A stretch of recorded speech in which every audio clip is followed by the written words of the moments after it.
ભાઈ મને મેલોડી આપી દો. મેલોડી? હા, 1 ના 10 રૂપિયા આપીશ, જેટલી હોય એટલી આપી દો. મેલોડી જ નથી. અલા આજુબાજુમાંથી કંઈક અરેન્જ કરો પણ આપો ને યાર. અહીંયા ક્યાંય મળશે જ નહીં. અરે તમે પણ. એક મિનિટ. ચલો લઈ લો. ક્યાં જવું છે? જ્યાં મેલોડી ચોકલેટ મળતી હોય ને ત્યાં લઈ લો. મને ક્યાંથી ખબર હોય મેલોડી? અરે આપણે ગોતી લેશું કાકા, ચલો ને યાર જલ્દી.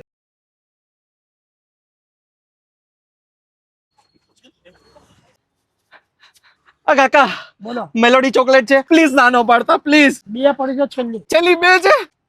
અરે વાહ વાહ વાહ વાહ. કેટલા આપવાના? બે.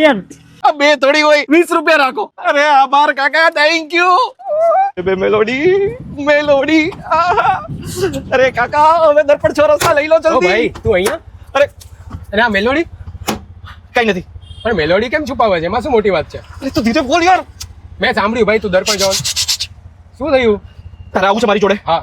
જલ્દી આવી જા કાકા, લઈ લો જલ્દી દર્પણ ચોરસતા. પણ ભાઈ તને તો સ્કૂલમાં મેલોડી ક્યાં ભાવતી હતી? હવે ભાવે છે. પણ મને એમ થાય છે કે તું આ ઉનાળામાં આવી બપોરમાં ત્યાં છે કેમ જાય છે? એટલે તે વાડીલાલ પાસે પાર્લરના ટ્રક પણ નથી જોયા. પ્લીઝ કેને. એ કાકા એક કામ કરો તો સાઈડમાં ઊભી રાખ. ઉતર. શું થયું? તું ઉતર જલ્દી, ઉતર. અરે વાહ, ગરમ થઈ જાય. જાઉં તને છું. કીધું ને ઉતર એકવાર. પણ ભાઈ ત્યાં છે શું એ તો કહી દે. તારે જાણવું છે ને ત્યાં શું છે? હા. તો 11 તારીખે સાંજના 6 વાગ્યે રીલનો બીજો પાર્ટ આવશે, ત્યારે જોઈ લેજે.